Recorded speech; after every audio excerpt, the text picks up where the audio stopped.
哦，哎呀，想起来，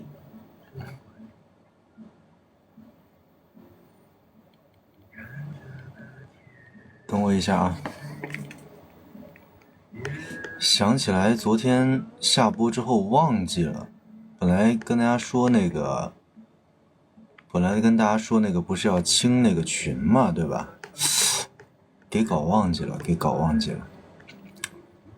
主要是太忙了，每天脑子想的事儿太多了。谢谢合欢不渡的真的爱你。每天晚上都这个点儿，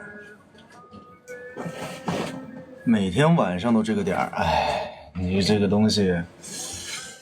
咋跟大家说呢？就是，有时候，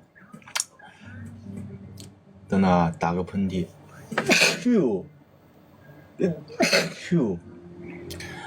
每天晚上这个时间直播，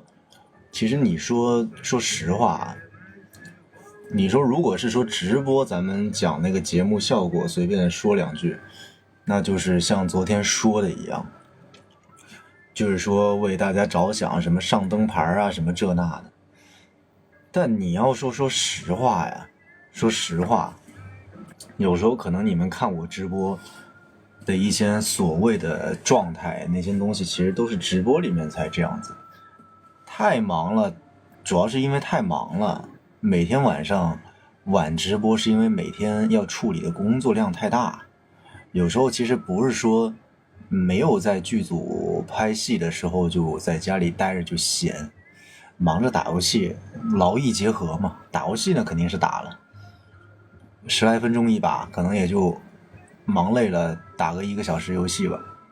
我今天干啥呀？我今天太多工作我都还没忙完呢，我后面还有配音没配。我跟那个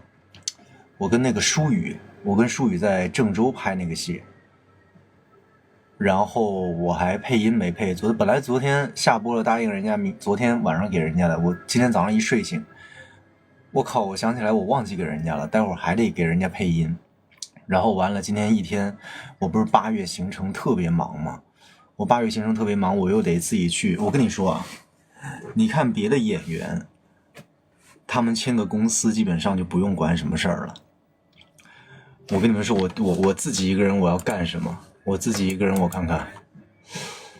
我自己一个人对所有的行程，我要对我的工作合同，我要对工作的细节，我要对工作的接送的车，我要对我有可能拍摄途中那个撞档期的时间，我要去跟剧组协调，然后我要协调那个离组时间，我要协调那个就是每一个工作项目的时间表流程，然后我还要去对机票的信息赶不赶得上趟，我还得去算每一趟的那个时间能不能严丝合缝，然后我还得去对那些什么开发票乱七八糟的，我还得自己我自己的那个财税什么的，我得去跟我的财务去对。有时候一个工作室不行，还得可能再去看看别的，就是弄乱七八糟的东西，然后还得那个就是跟不同项目，我一天要跟10几个人去对接不同的事儿。有时候我自己打开那个微信那个聊天框，我都不知道我现在在聊的是哪个项目，你明白吗？然后我还得什么乱七八糟项目流程，我跟你说，我光是请人来弄，最起码都得请3个人才能干这些量。哎呀天啊，所以有时候工作量太大了，有时候跟大家说，你们老说那个直播晚这个东西，咱见仁见智吧。咱要是说直播这个事儿呢，就是，其实很大程度上来说，我有时候直播，你要说不挣钱那肯定是瞎扯，但你要说实话啊，就是直播挣的这些钱，跟我工作挣的这些钱比，我之前可能直播间没那么多人的时候就跟大家说过，可能现在有好多新朋友。其实我直播挣的这些钱，什么礼物啊，乱七八糟的，跟我正常工作比，那真的九牛一毛，真是九牛一毛。我很多时候我跟直播跟大家聊天，这个所谓什么节目效果，更多的是一些我日常工作里边我的精力实在是消耗殆尽了，你明白吧？我在直播间上跟大家网上各位朋友们就聊聊天，就是稍微去，你可以理解成就跟你生活里边你去跟朋友那个就是倾诉啊，或者是说聊聊别的东西，转移注意力，你明白不？其实我说实话，你要说什么霸总不霸总的，天天演霸总，我说实话，我现在这个状态，我自己管自己，我跟我自己的老板也没什么区别了，我给我自己打工，是吧？我给我自己打工了。我在直播的这1个小时里面，为什么我每次都固定1个小时？是因为不是说我真的不能给大家播很久，我其实你要说我闲的话，我每天给大家播3、4个小时都可以。你看好多那些主要是当主业是主播的那些，就是网上的这些就是人啊，他们每个月，你如果了解过主播，他们每个月都有那个有效播的时长的，什么120个小时，一天你不得播个3、4个小时？我播1个小时，因为真的是没有时间去再那个什么了。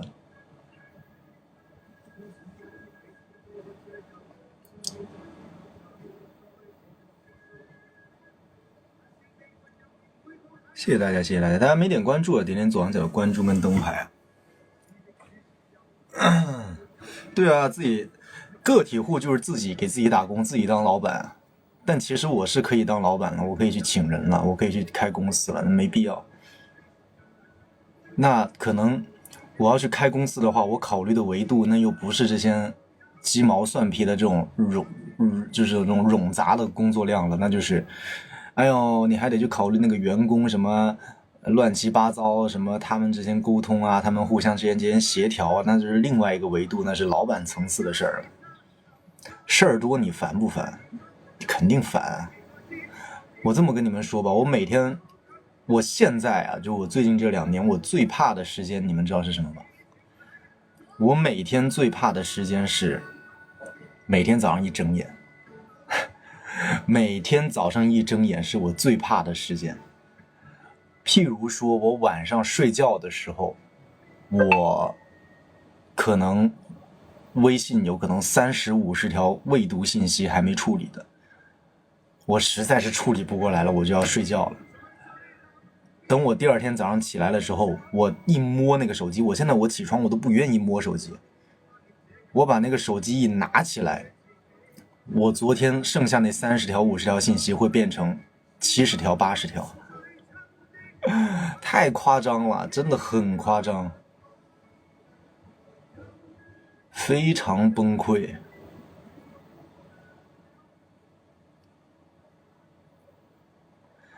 有时候你们来看我直播啊，就是，哎呀，反正咱们直播间有时候聊的这些东西就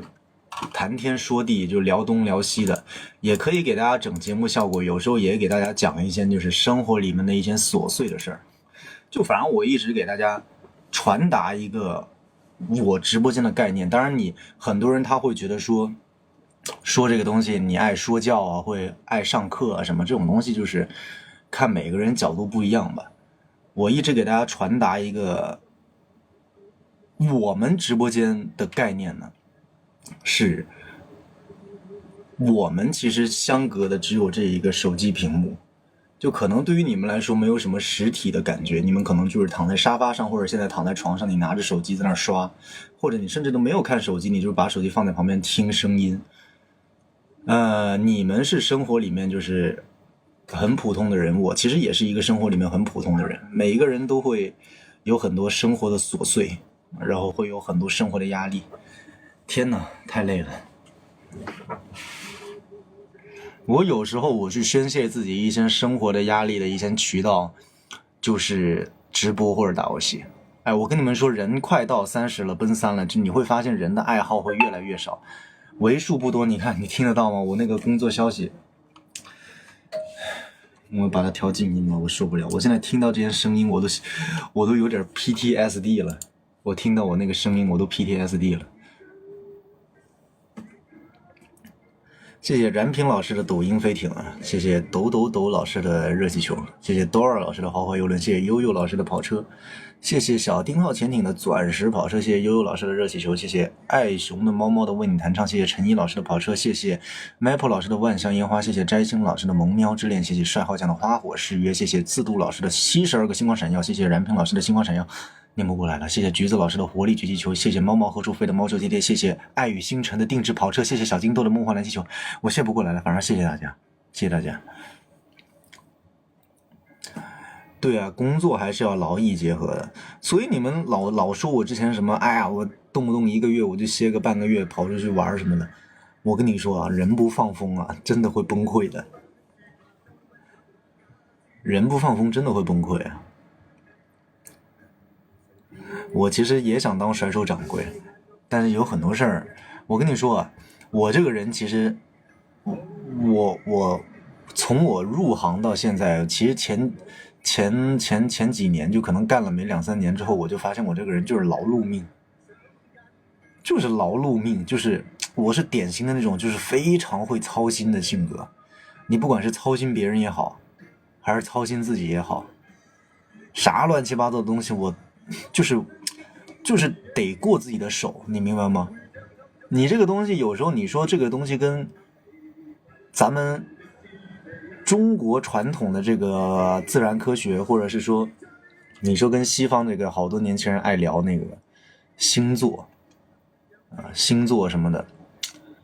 你说有没有可能是处女座可能有时候有一些对某些细节要求比较高，然后所以什么东西我就得自己去过手，我就不放心让别人弄，你明白吧？就算别人弄完了，我还得自己再去复核一遍这个细节。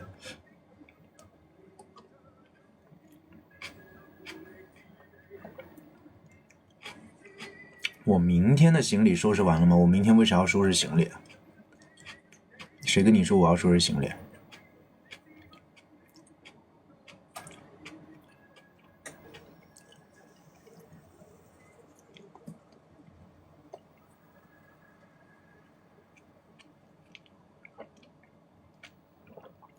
看你们说啥？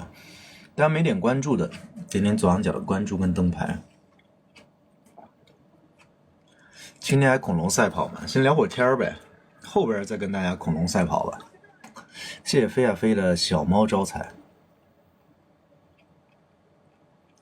我明天不进组啊，我明天是有工作，但是我不用收拾行李。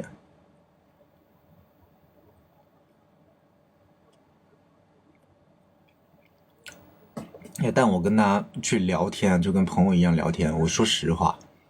我不知道你们怎么样，就感觉工作越来越占据自己的生活之后，加上我这2年我真的要奔3了，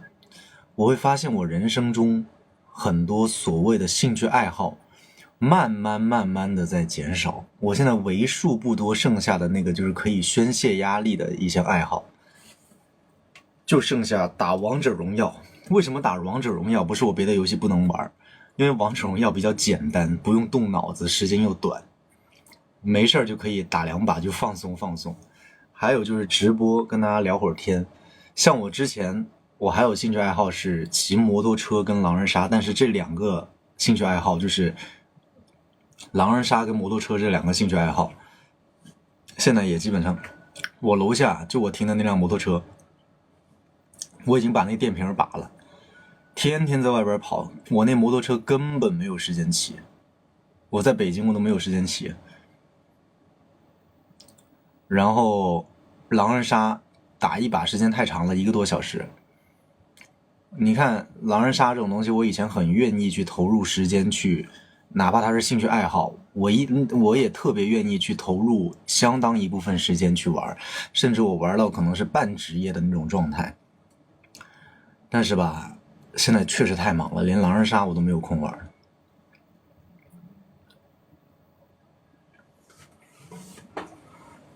还有什么兴趣爱好？没有啥兴趣爱好了。我不知道你们怎么样啊，就是我反正是觉得我这几年就慢慢的，我很多兴趣爱好不是说你不喜欢它的，是生活让你远离它了，你明白不？生活让你远离这些兴趣爱好，你没有机会再去接触这些东西了。唱歌是也算是一种吧，就唱歌这个东西跟直播差不多嘛，它重合嘛，它可以在直播里边去进行。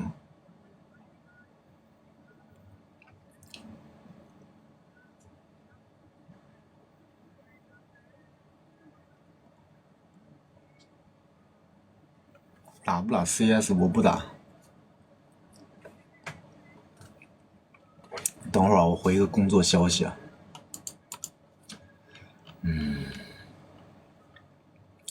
等会儿回个工作消息，忙不过来呢，你催我。稍等我一下，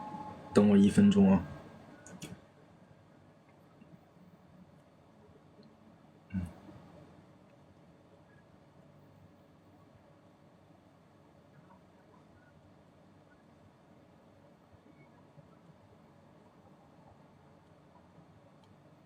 大家你们先评论区自习一下哦，自习一下啊。我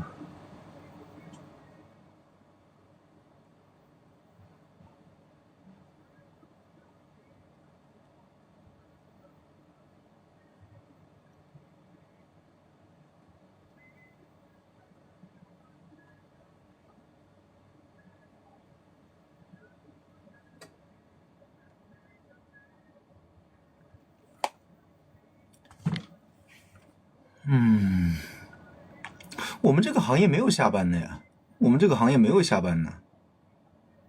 你要说，你就只能分在拍摄的，在剧组的时候跟不在剧组的时候。在剧组的时候，其实某些情况下，我现在觉得在剧组拍摄的时候还更轻松一点，因为我在剧组我只用管拍戏，我就有一个理由我去说服我自己说我现在正在工作，我在创作所谓的艺术，我可以先不去管那些就是冗余的信息。我在没有在拍戏的状态的时候，也没有休息时间，也得天天随时什么时候给我发了，我就回。我现在其实很多时候我有坏习惯，你们知道吗？我不知道你们会不会这样，我感觉就跟打工人可能以前就是常态一样吧。就是我现在会不回消息，我会看到了，但我不回消息，因为看不过来，因为我知道我回这个人的工作消息了之后，他会叭叭叭又给我发3条5条，我回1条，他回我3条5条。对，我故意已读不回，或者我滑到那个有那个未读的，我直接我就滑过去，我假装我看不见。对，我假装看不见，然后可能过了2个月，人家又来找我，然后我说啊，那个对不起啊，我当时太忙了，我那个就是忘记回你了。或者是我现在就是经常回别人，是不是他们如果有甲方老师看到我的直播，我说这些话不太好啊？哎，但真的是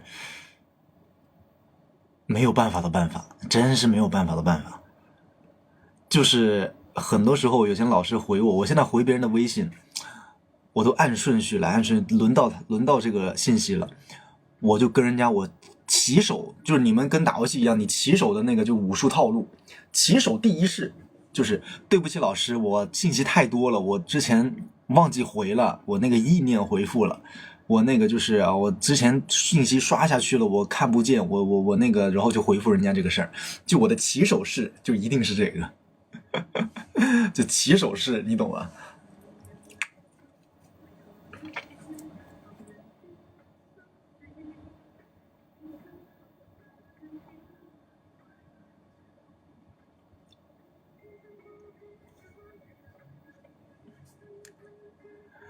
谢谢Like It 老师的这个浪漫花火，谢谢辣椒粉的真爱你，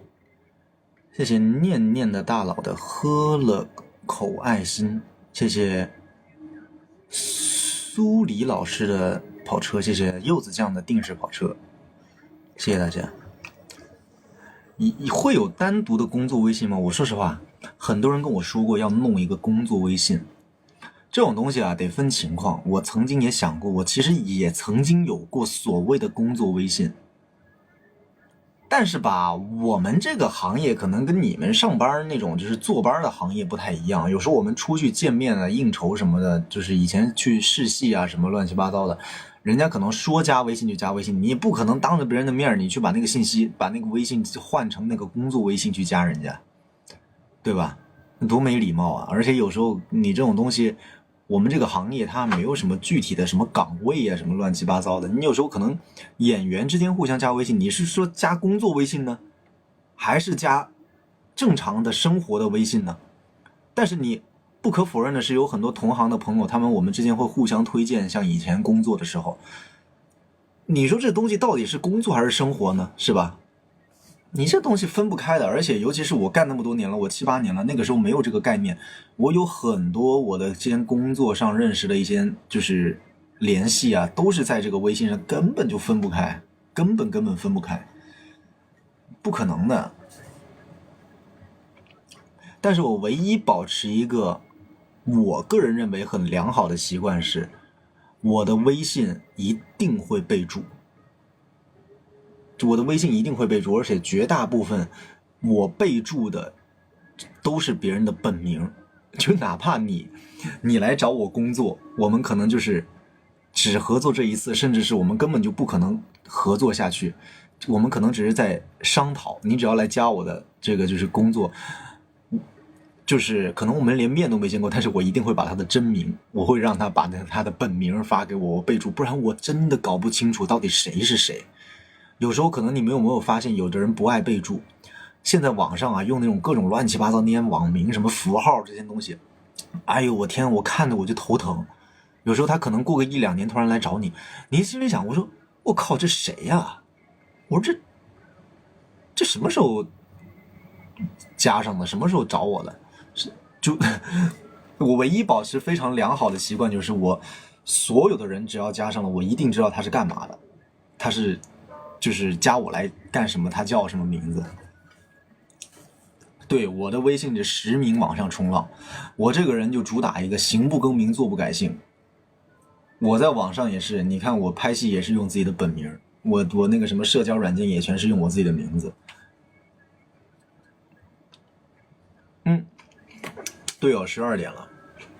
大家可以把今天的灯牌点了，点左上角，关注跟灯牌，好吧，大家又可以把今天的灯牌上了。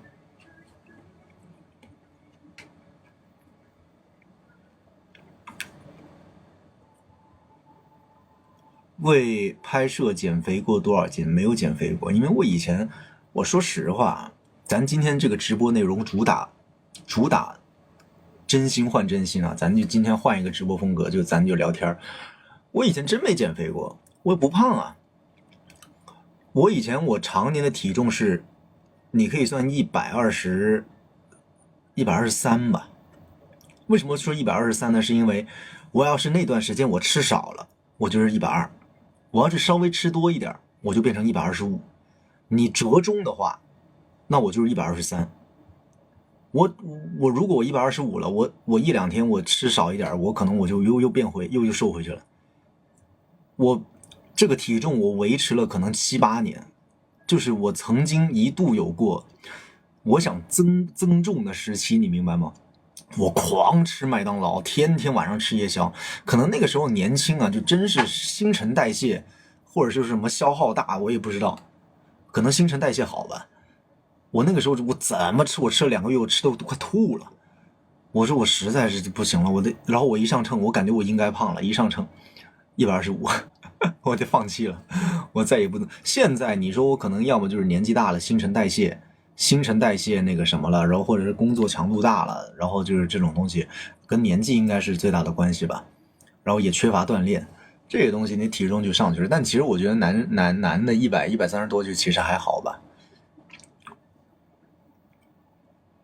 我天生是不易胖，因为这种东西，我觉得大部分你得看基因吧。因为我爸那边就是我父系那边，我爷爷跟我爸都是那种典型的，就是那种年纪大了也不胖，就是跟年轻的体型是一样的。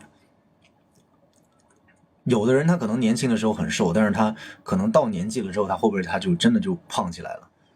但我觉得这种东西我应该是不太会。